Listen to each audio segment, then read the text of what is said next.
Hey, Orion here. I've been podcasting for over 4 years now. 4 years. I started a bit unsure and insecure, but I am so much better and I'm a different woman today. I learned and grew so much. I grew as a person and I grew as a podcast host. And I had the privilege of talking with incredible people I never even imagined I can even reach. But regardless of how famous or not famous my guest is, sometimes you have a special conversation. One that is so stellar, you remember it even 4 years later. Welcome to Stellar Conversations. This is one of my absolute favorite episodes, and it will light up your day. Welcome to Stellar Life Podcast. Get inspired and live out loud. From love, freedom, and success to having it all. Here's your host, coach, speaker, and shining star, Orion. Hi, and welcome to another stellar episode. I'm your host, Orion, and I have a sex goddess on the show today, Miss Jaiya. Jaiya is an award-winning sexologist, author of 4 books, and creator of Ignite Your Passion. She is committed to helping people create both deep love and hot, juicy passion. You may have seen her on Anderson Cooper, VH1, Good Morning America, and Nightline. She's blazing a path for authentic sexuality that helps you unleash your personal power. Jaiya! Hello. Hello. I love being called a sex goddess, I just have to say. Well, you are. Like, if there is somebody that I know that is a sex goddess, that's you. Seriously, I've never seen anybody so juicy. Yay. Yeah, seriously, amazing. And beautiful, beautiful heart, beautiful soul, very giving, very loving, which makes it all so perfect. Thank you. Yeah. So I'm very honored to have you here. And I'm going to start with, by the way, listeners, we're going to talk about sex today. So if you're offended by sex, if you're scared by sex, you should stay. You should definitely listen because she's got some pearls of wisdom that not too many people know of. And it can make the world a better place if everybody would know what she's got to teach. Thank you. Yeah. So let's start. What is the difference between homemade sex and porn sex? That is a fabulous, fabulous question and something I was actually thinking about this morning. And I'll tell a quick story, but one of the big things that I realized in my own sex life, because I've never really been anti-porn. So I just want to say that, like, I'm not an anti-porn person. I think that there can be good uses. I know a lot of people in the industry. However, we have an age where sex is easy through technology. And so my partner, Ian, he would do a lot of, when he had sexual urge, he would go to the computer instead of coming to me. And that was a big problem in our relationship. And we didn't realize how much of a problem it was until I said to him, you know what? Why don't you do a fast? Why don't you do 30 days with no porn? And when you have sexual desire come get me. Come ravish me instead of going to the computer, which to him, he thought was easy. And we found out, it wasn't so easy because it was making problems in our relationship. So I just want to preface this with all of that little story there of how this can affect you. Porn does affect your brain. It affects how you relate to people. And there have been lots of studies on this. So that said, porn sex is very different from real sex or what we do in our everyday bedrooms. The issue that it poses is that we get our sex education a lot of times from porn because we don't have anywhere else to see sex, to really learn about sex necessarily. It's an easy access, and it's a lot of people's first experience of seeing or learning anything about sex. So we watch porn to see what to do. However, being a person who's filmed sex education videos and have known a lot of people who are in the industry and been inside the industry, I will tell you that it is performance sex. And so the biggest difference is that, okay, in order to get my camera into a place that's very small and very hidden, I have to make sure that the actors are open in a certain way. So I'm going to have him turn his head and she's going to spread her legs way open and he's going to kind of get the tip of his tongue in there to give oral sex. And that's not really great oral sex. So great oral sex is when your face is in there and you can't see anything. so that's one big difference. It's just, it's a performance, and you have to realize that these are performers who are having to take into account camera angle and getting things into small spaces. And, there's point of view porn, which is where it's like from her point of view. But that's, again, it's a performance and it's a camera angle. The second big point I want to say is about erection, because I think a lot of men, and I know you have a lot of female listeners, but there's still a lot of men have a lot of insecurity. It's like us with women's magazines. We get body image stuff because we look at women's magazines. Men have it just as bad. And a lot of the body image stuff comes from porn. And it comes from, I need to have a big penis in order to please her. And I tell a lot of guys, hey guys, size doesn't matter. It's angle and arousal. You got to get her really aroused, and you got to get the right angle, because the way our anatomy is, needs a good angle. But they are so obsessed with their size because a lot of time the penises in porn are bigger. Right. And then the other thing is insecurity about their erections. So they feel like they have to be hard all the time. And what porn teaches is that the guy's always hard and he's always ready. And I think this is a myth we have to break down with women, is men are not so simple. And men's arousal ebbs and flows. It's supposed to, but we don't see that because they edit out. Like I've been there, I've seen it. As soon as the guy gets off, they stop the cameras, they edit out, or they just edit that part out of the video. If that's happening, he gets himself hard again, and then they go back into the scene. So what you're seeing is an artificial portrayal of sex where the guy is always hard, his penis is always a certain way, the woman is always responding. So here's on the women's end, it's like she's responding with like these artificial sounds and artificial movements, which actually do something to the brain. They do something to the male brain, and that is not good. Real sounds. Now, if you're getting porn that's real, that's authentic, that's a little different. But most of it's inauthentic, and there's not true arousal happening in the female body. So we don't actually see like women in full out, aroused, engorged pleasure that's authentic.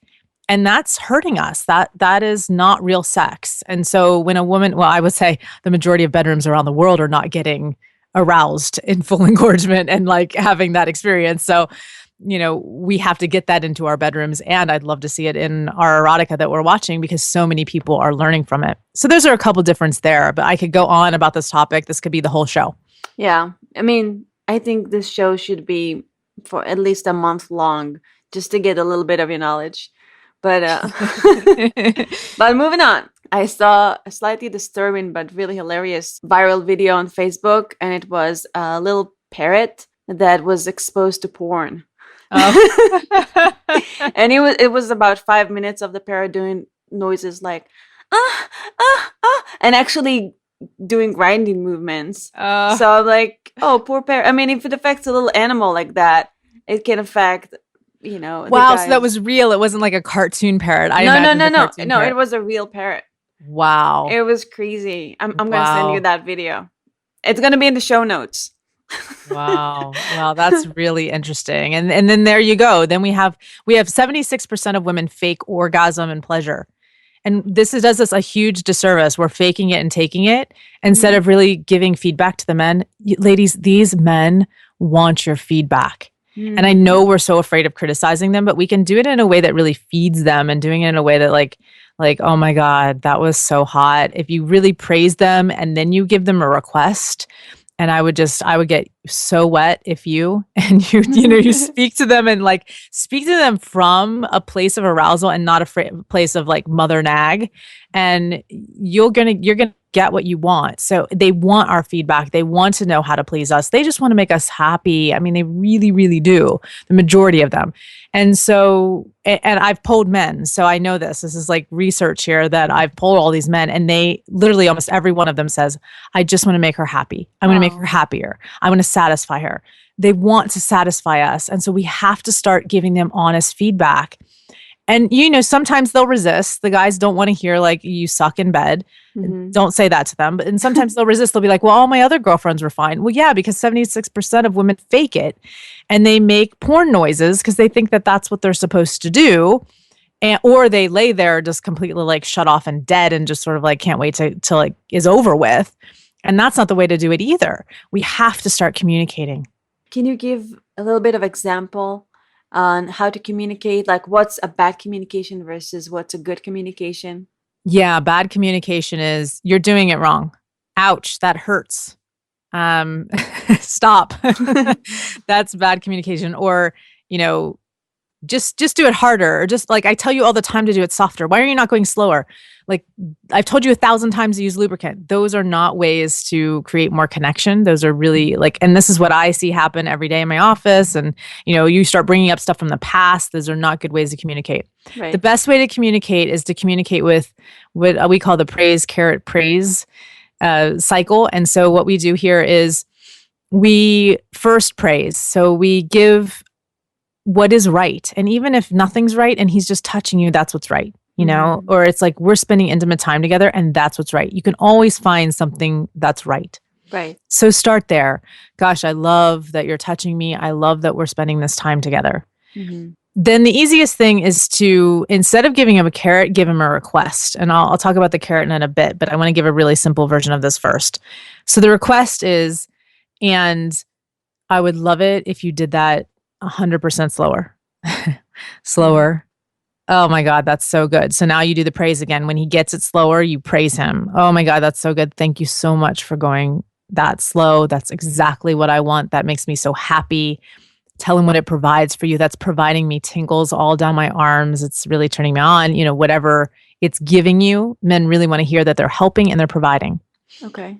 So that's a simple version. So it's praise, request, praise. A praise, request, praise cycle. Now, if you want to add the carrot, this is going to get a little tricky because it can feel inauthentic. So I want to make sure it comes from an authentic place. But the carrot is what will happen if he does your request.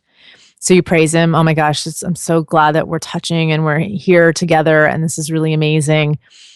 And my pussy would get so wet. Can I say pussy on your show? You can say whatever you want.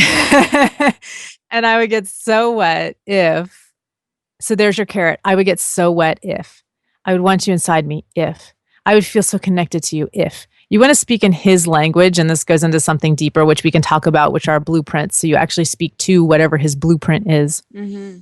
And so I would get so turned on if you, and then give the request. Did that really slowly with the tips of your fingertips down my arm, like a light feathery touch on the skin. Oh my God, that's so good. That feels so awesome. Thank you so much. That's amazing. That's exactly what I want. You can do that all over my body. Yeah.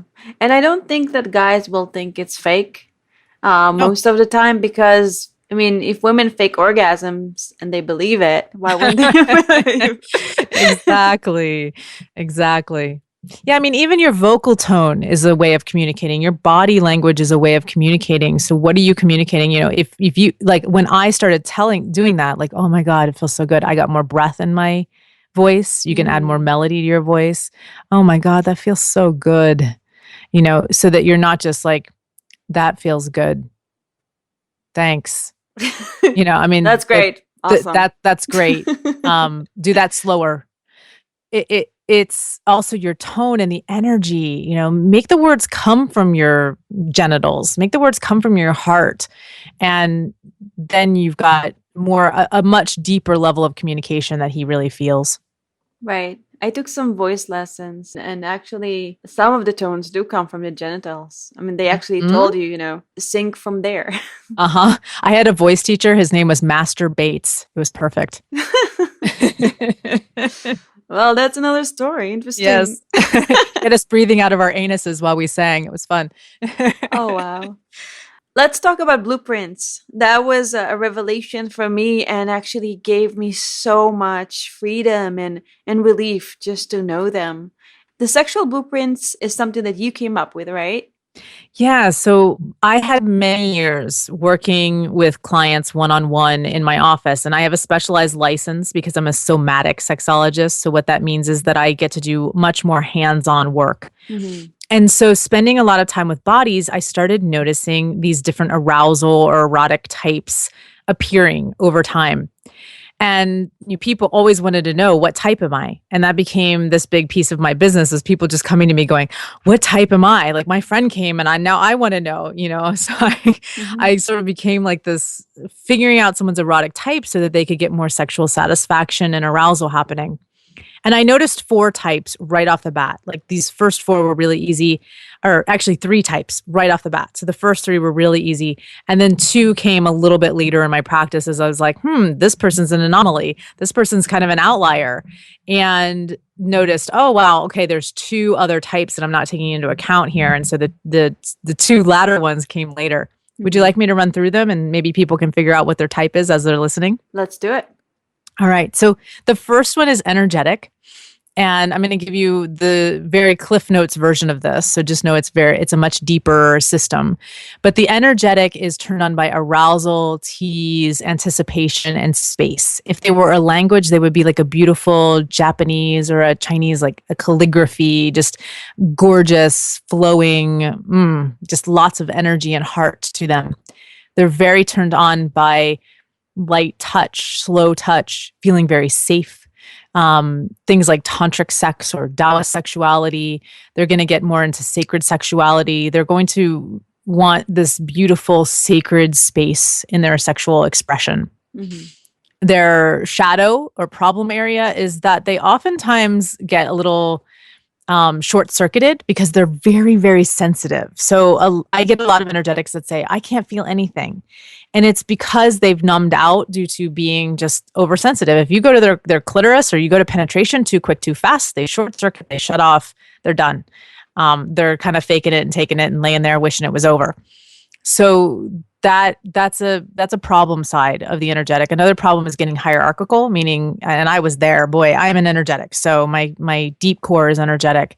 My hierarchy said, oh, that porn sex is base. Like, that's not good. That's not sacred. Mine is better than yours. And all sacred sexuality is better than any other kind of sexuality.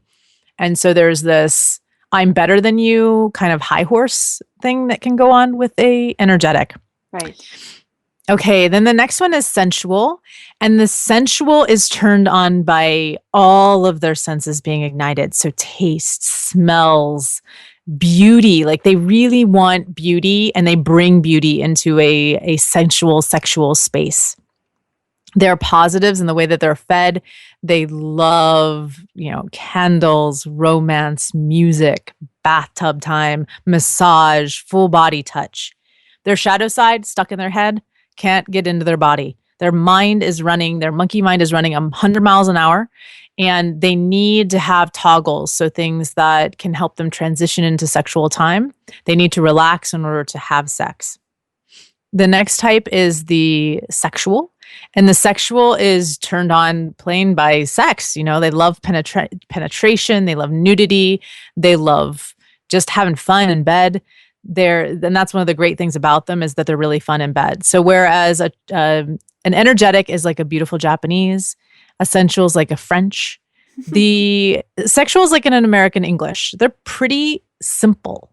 And I don't mean simple in that you can avoid playing in their blueprint. I mean simple in that they're pretty straightforward, like X to Z to Y, I'm good. So they love, getting right to intercourse. They love having orgasm. They love having ejaculation. So the shadow side of the sexual is that because they like to go from point A to point B, it leaves out all the other blueprints. They're a straight line. All the other blueprints have curves and zags and zigs and ups and downs. This one's in a straight line. So that straight line sometimes is not so fulfilling for everyone else. And so they have a little bit of sometimes selfishness to them. Like, I just want to get from point A to point B and be done. And also, if there's not erection and there's not orgasm, then there's no sex. Their definition and their sexuality can be very limited, and they can only get to the end goal instead of experiencing the whole journey that there is to be unfolded. Yeah. Then there is the kinky. And the kinky are turned on by their taboos. So taboo is whatever taboo for you. That could be sex out of missionary position. That could be playing with whips and chains and ropes and going 50 shades. Mm-hmm. Now, kinky is like a Persian. It's exotic. It has an exotic flavor to it. And there's two different kinds of kinkies. So there's the psychological kinky, which is turned on more by the context of the situation, the frame, the container, the power play, games. And then there's an impact kinky, which is someone who's more turned on by the feelings and sensations of, so it's more sensation kinky. They're turned on by impact. They're turned on by the ropes on their skin. They're turned on by spanking. They're turned on by more of the sensation aspect than the psychological. And then there's people who have elements of both. Mm-hmm. Now, kinky positive, they are highly creative. They are very fun in that it's a never-ending exploration. Like you can explore that world of kinky for a long, long time. And when they're out of their shame box, they're really good at communication. They're one of the better blueprints at really saying what they need, what they want, what they desire. And actually, research shows that people with a kinky mindset are healthier psychologically than people who aren't. So for whatever that's worth, I know there's a lot of myths around kink, and so I really want to break those down. Then the shadow side, shame. A lot of times because they desire taboo in sex, they have a lot of shame about their sexuality. Mm-hmm. The other piece is having a fetish that may become their only route to turn on. So an example might be if the only way that you're turned on is by wearing a yellow raincoat, then that could be a problem if you're a single guy dating and you have to bring out the yellow raincoat every time you start having a sexual experience because you can't get an erection otherwise. Right. And so that becomes a rut, which becomes a grave. And we have to find other pathways to arousal. So that's the kinky. And then there's one final one, which is a shapeshifter. And the shapeshifter is someone who is turned on by all of that. They speak every language. They're very fluent in it. Mm-hmm. Positive sides, they're great lovers because they can do everything. They love exploring. They have endless exploration and creativity. They can shapeshift and mold into any blueprint. So whoever they're with is going to be more pleased. Mm-hmm. And, they're those of them who are very developed are mastery level players. Now, the shadow side is that they're shapeshifting into whatever everybody else wants and they never have their own sexuality satisfied. Right. And also shapeshifters can be so hungry because they haven't been fed for a really long time that it's literally like they're just starving. They're in starvation and they can't figure out their sexuality. It's like, I don't know who I am sexually. I don't know what turns me on. They get into an I don't know place and a lot of shutdown. And then there's the shapeshifter shadow person who is just all the shadows of everything. And boy, that one's I will say that is a really tough place to be. You can get out of it, but it's a tough place to be. That gave me goosebumps. Oh, yeah. Horrible. Yeah. I think one thing that you didn't mention is the shadow side of the sensual. Oh, yeah. The shadow side of the sensual is being stuck in your head and you can't get in your body. And then another piece of the shadow of the sensual is sometimes they don't like messes and they can seem very critical. Like they're the most likely to be critical. Like, oh, that's not right. This isn't right. And they're in their head thinking about what's not right. And then they start getting angry and resentful. And then they start blurting out everything that's not right and what needs to be done. So they can seem like they're demanding and critical and judgmental. And it's just that they notice everything that's wrong in the room all the time. Like my partner is a sensual kinky. And he will get up in the middle of us having sex to go fix the music. And it drives me bonkers because my energetic's like, you just pulled the energy cords out of my body. Like you just left me here. I was in the middle of like a great energetic whatever. And he's like jumping up to go change the music. I'm like, but I understand he cannot focus and he cannot concentrate because he's like, that song's wrong. Right. I need a different mood. The volume's too loud, whatever. He cannot be present with me.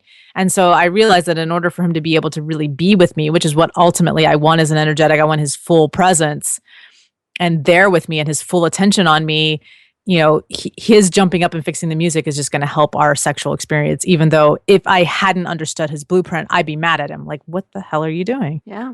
And just like the idea that opposite attracts, it's the same with the blueprints. We usually attract people that are not in our blueprints. Absolutely. So I'm an energetic sexual and my partner is a sensual kinky. So we pretty much have those equally. Like I used to be very nothing but energetic. But since being with my partner, Ian, my sexual side has come out a lot more. And I think because of the work that I do, I just want things to be simple. I don't want to have to like spend time turning my partner on because I'm working with people's bodies all day long. Right. So it's the cobbler's shoes thing, like I made shoes all day. I don't want to like have to make more shoes at night at home. So, I'll just go to him and go, hey, you want to have sex tonight? And he hates that because I initiate from like sexual blueprint. He hates it. He wants me to like come up behind him and rub his shoulders and like pour him a bath and give him foot massage and rub on his body and, like do all this very sensual, like make sure the room is all set up kind of stuff. And, it's just very interesting. So I've been working more on being more sensual with him and he's working on being more sexual with me and just being like, okay, yep, we're going to have sex tonight. Okay, good. I'm good. I have my certainty. I'm all good. Right. That's good. But we all have old blueprints inside of us, right? Yeah, we all have aspects of each of these blueprints. There's just one that's usually like your core way. That's the way that starts your arousal. So your core and the type that you are is the way that really gets your arousal going. And we all have a blueprint stack in us. And that's a pretty complicated, complex thing to get into here. But basically the way your arousal stacks. So mine is energetic, sexual, sensual, kinky. My partner's stack is kinky or sensual. We can start either way. And then that will go into sexual and then energetic last. So we're almost absolutely the opposite in the way that we stack as well. And that's really important to know because, if you start sexual and your partner is an energetic, that's going to just short circuit them and shut them off as opposed to really building their arousal. Can you elaborate a little bit more about the stacking? So the really important thing first is to find out what is your core blueprint. And the way that you've discovered that, I have a game called the A-B game. And you literally just go through the body with different kinds of touch and you say, here's touch A, here's touch B, which one do you prefer? And you find your preferences. So do you like really light hovering touch? Do you like deep sensual touch? Do you like being slapped or scratched? Do you like what do you really love? And that's going to tell you where to begin. And so starting there, what's my core type? And you can also find out, I have a quiz online. So if you go to MissJaiya.com, you can click on the banner at the top there and fill out the quiz. And that's also going to help you determine what your blueprint is. That's great. MissJaiya.com. And Jaiya spelled Jaiya. So it's MissJaiya.com, Jaiya. And so if you go there, you can take the quiz, find out what your blueprint is. And then from there, you want to figure out, well, what's next? Like what if energetic is my first, what's my next one that I'm going to go to? Well, as soon as for me and my body, as soon as my energetic is ignited and I feel safe and I feel, like I've had some energy play, maybe some eye gazing, some breath play, my sexual turns on instantly and I want to be penetrated. Like I want it in there right away. And so I know okay, I go from energetic to sexual very quickly. And then I want to go right into intercourse. But as soon as we start going sexual, my energetic and sexual have a little fight and I have to go back to energetic a little bit and slow down. And the penetration has to then go to energetic again, where it's slow, light, almost like he's penetrating me with his energy before he gets to full penetration. And then my sensual starts to kick in. And what happens for me oftentimes is my sensual shadow will kick in before my sensual kicks in, which is where my mind starts going. My mind starts to go, oh, blah, blah, blah. And wow, isn't that technique's really good. I should remember that for later. And wow, now I know how so-and-so feels when the partner doesn't use lube. Like my mind just starts to do its thing. And so I know I need to be brought back with sensation. So maybe he'll slap my feet or he'll scratch my leg. And that sensation then leads into the kinky. So the kinky helps keep me present. I use the kinky blueprint as more of a way of keep me present. Or maybe sometimes he'll talk really naughty to me, like in a kinky blueprint of, saying something like, I'm just going to use you or something like that. But that keeps me present and moves me out of that sensual shadow that I tend to fall into. And it's just really important for you to know how you move through these blueprints. And that's how we learn about the stacking is one, just noticing what do you do naturally, and two, bringing consciousness to these different levels and layers and types that are within your body, because it's really happening in your body, and your body doesn't lie. Your mind can tell you lies all day long, but your body and the way it responds and reacts doesn't lie. Yeah. And if you find that nothing's working, nothing's reacting, you may be a shapeshifter shadow or a shapeshifter who's just not being turned on. Mm-hmm. Yeah. And if your listeners got a little confused, I highly recommend just taking a workshop with Jaiya, because everything makes sense and you actually embody that and you learn so much about yourself, and that can completely change the game for you, change your sex life forever and ever. Yeah. I have good news too, Orion, because I will be doing a whole course on these blueprints. I've had so many people ask me, do you have a book on this? Do you have something on this? I'm working on it. It's coming. Maybe this fall, but it's coming. Hooray. Yeah. Congratulations. Thank you. So the movie 50 Shades of Grey was a big hit. People loved it. And when I watched it, I enjoyed it. But at the end, what I didn't like is that they made the kink person, they kind of psychoanalyzed 50 Shades him. of effed up. Yeah. Yeah. I'm like, if he's got all these desires and it's because he was abused in his childhood, right, et cetera, et cetera, et cetera. So people leave the movie theater and they go and they buy whips and chains. They don't know how to use them or what to do.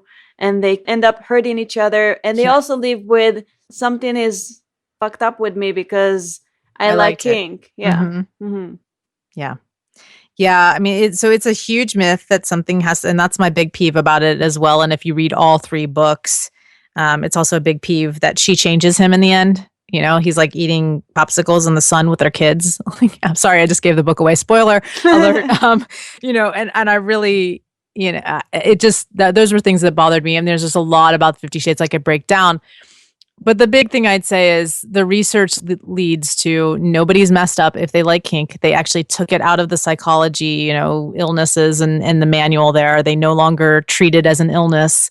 It's not something they found you're actually more psychologically sound in many cases if you like kink. So the research is pointing to the opposite. My partner being a huge kinky, I mean, he is a big kinky and like some pretty edgy stuff that even it's like my edges, and I'm a sexologist. So he has no abuse history. Mm-hmm. He has nothing in we kept asking, well, why? Why does he like this? And that was a big question for the beginning when I was doing research for my book. He just kept going, why? Why am I so into this? I don't understand. Like, it's so weird, you know? And he just couldn't get why. And I remember just searching. I wrote a whole chapter on this. The very first chapter of my book opens with this. And at the end of the chapter, we're at this dominant's house. Mm-hmm. And the dominant looks at me because we're asking him why. You know, why is he so, why does this turn him on? Because the dominant, it's his whole world. He has a shirt that says crying is not a safe word. and he's hardcore. And he says, why don't you guys just stop asking why and start enjoying it? And we had our best scene that night when we stopped. Both of us just stopped going, you know, why is he into this? And just started going like, well, it's kind of cool that he's into this because we have an awesome pathway to his arousal. Like I saw arousal out of him that I'd never seen before. I mean, he was just so into it. And I'm just like, all right, I guess I'm just going to learn and dive in because this is one of his greatest pathways to pleasure and arousal and enjoying me and all kinds of things.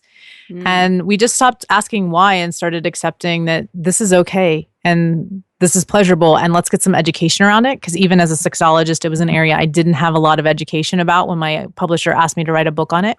Mm-hmm. I knew some things, but not enough to write a book.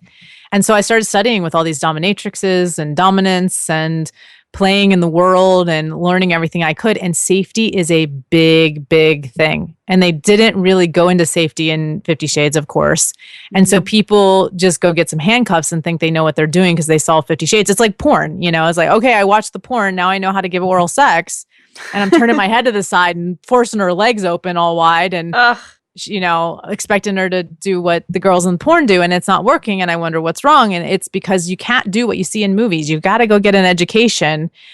And most people do not have access to great sexual education or great modeling of what to do in these instances. And that's part of why I do what I do, is because I'm somewhat appalled by what people do in their bedrooms and hurt themselves. And it's just, especially with kink, you just have to be safe. Safety first. Yeah, I love that. Stop asking why. Why am I like that? It's such a good metaphor for life in general. And it goes back to shame and judgment. Mm-hmm. And I bet the energetics never ask themselves, why am I energetic? No. Why? Why am I so spiritual? Yeah. Why? But the kinkies do, believe me. And the shapeshifters somewhat too. It's like, why am I so messed up? Like the shapeshifter shadows. The sensuals will say like, why am I so stuck in my head? I don't understand why I'm like this. Like, why am I so critical? Mm-hmm. It's more when you get into the shadow areas that people start to ask those questions. Let's talk sex labs, which is a new term for me that I learned from you. And it's extraordinary. Can you tell us a little bit about it? Sure. So a sex lab has 5 parts, and I start with a hypothesis. So a hypothesis might be, this is total sex geekery. For those of you who are into geekery, I am a huge sex geek. So this is my geekery coming out. So the hypothesis is when you set, well, what's going to happen in my experiment? So if I play with my clitoris for the next 20 minutes, I think I'm going to get turned on. And that could be your hypothesis. Or, if I play with my partner's body in a very sensual way, I'll see if he's a sensual blueprint. This could be also a lab, could be a way of testing out a blueprint. The big importance between a lab and sex is that a lab is a learning time or discovery time, whereas sex is, you're just having sex. And you schedule it, right? Yeah, we schedule labs. We put them, I usually have one a week with my partner, where we put them in and then we just have fun exploring whatever we want to explore. When I used to have my podcast, we would explore whatever the guest talked about that day. So if the guest was oral sex, then we explore that. If, whatever they had done, we just decided, well, we're going to learn together and learn whatever they did, which was great because I got to take the things we talked about into the body, which I think is really important. We can talk about this stuff all day long again, like your mind can get it, but if you don't do the practices, you don't get them in your body and you don't get muscle memory and somatic experience of what's happening. So how long are they? So that's the next piece, which is duration. So we have our hypothesis first, then we set duration. And duration is, I'm going to do 30 minutes or I'm going to do an hour, or this is going to be a weekend, whatever you want to set for your sex lab. We usually set aside an hour to do a lab. That gives us plenty of time. And it also gives us time that if we decide after our lab that we want to have sex, that we can. So you don't have sex? No. Well, if the lab is about having sex, if it's about sexual positions or something like that, then we may experiment or explore with that. Mm-hmm. But the sex, like the container, I think is really important to hold. So if you're going to do a lab, just be clear, like this is the end of the lab. Now we're making out. Now we're going for it. So there's duration. There's a checklist that you need. Like, what are the things you need to do the experiment? So do you need a massage table? Do you need oils? Do you need lubricants? Like I just gave a client of mine a lubricant lab and I told her, go out and get these 6 different kinds of lubricants. And you're going to play with each one of them on your body. And so you need hot towels so you can wipe off the previous lubricant. You're going to need, hot, wet towels. You're going to need your 6 different kinds of lubricants, your bed, and an undistracted space where you can explore which lubricants feel best on your body, on your genitals. And so she's going to do a lab, and that would be a lab where she's discovering what is the lubricant that I like best. And then so that's the experiment. That's the actual doing the experiment. So far we have the hypothesis, the duration, the checklist of things we need, and maybe questions we're going to look for. So the other thing in the checklist is what are we curious about? So we could be curious about, do I prefer a thick lubricant? Do I prefer a thin lubricant? Do I prefer a lubricant that tingles? Those can be some of the things you want to explore in your experiment. Then you actually have your experiments. And then you do your experiment, which could be, I'm using my lubricants, then I'm wiping them off with a hot towel, then I'm using another lubricant. And I'm taking time with each lubricant to really feel the sensations, know what I like. Maybe I like them all and they're all game for different things that I'm doing. Or maybe I like this one for stroking my clitoris and I really like this one for penetration, and taking the time to really find that out. And then the final piece is the follow-up, and that's where you take what you learned and you talk about it. So if you're doing this with your partner, you might say, here's what really worked for me. And I really love framing this in the positive of only sharing the things that worked. Here's what really worked for me. There were studies done that show that people who just had positive feedback actually improved more than the people who got both positive and negative. And of course, the people who just got negative feedback didn't improve very much at all. So if you want more of something, to really just say, here's what worked, here's what I'd like more of. And then if you're doing this on your own, it might be journal time. So it might be journaling, like this lubricant was really amazing on my clitoris. This lubricant I really loved here. This lubricant I would love for oral sex because my sensuals mind can turn off because it's flavored like peppermint and I don't have to worry about how I smell or taste. So you can do sex labs with yourself, exploring your body and your pleasure. Absolutely. And I highly recommend this for women because a lot of us are so disconnected from our sexuality and our body, and it really is a source of our power. And so if we can get reconnected with that, the world's going to be a better place. Absolutely. What are must-have items in the bedroom? Massage table. It's one of my must-haves. I think almost all my clients have massage tables because they come to my office and they're like, we have to get one of these. You can get them inexpensively at Costco, or, I love Oakworks. I love custom massage tables. Those are a couple of brands that are really great. There are a couple people who've even made like sex massage tables. They don't seem to last long on the market, but I have seen some really incredible ones, but you have to do some research for those. And then massage table, the next thing I would say is a must-have is lubricant. And just because you need lubricant does not mean that something is wrong with you. Wetter is always better. And sometimes lubricant can just add different sensations. So I like, for oral sex, I love Aloe Cadabra's peppermint and their pina colada flavors because they're flavored and they taste really good and they don't have sugar in them. So you don't have to worry about infections or anything like that. It's an aloe-based lubricant that just tastes amazing. So for oral sex, I love them. For penetration, where it's going to be more vigorous, I would go with a silicone lubricant. And I like Uber Lube. They're in a glass bottle and they're really high quality. Don't use petroleum jelly, don't use Vaseline. Those things are not so good for your tissues. If you wouldn't eat it, don't put it on your body. And the only exception I have for that is the silicone lubricant that I use. And that's only because it's really lasts long if I'm going to have a lot of friction type sex. And one of the reasons why we need lubricant is because we have so much circumcision, especially in the US. And the way the body was designed was not to have all that friction. And every time he's sliding out, he's drying you out. So you actually need to use lubricant. We need lubricants. And there's nothing wrong with your body if you do. There's no shame in using lubricant. And also, I will say about lubricant is don't use it as an excuse not to get aroused. A lot of people go to lube just so they can get to the penetration and get it over with. Don't do that. Your body's not ready. It's not ready. Wait until your body's ready. And there are some vaginal types that just don't lubricate. And so knowing that's also important is like, you might just be a vaginal type that just does not lubricate as much. And that's okay too, but use your lubricant. Right. What are the best sex toys? Best sex toys. So I will say that answer depends on what you love.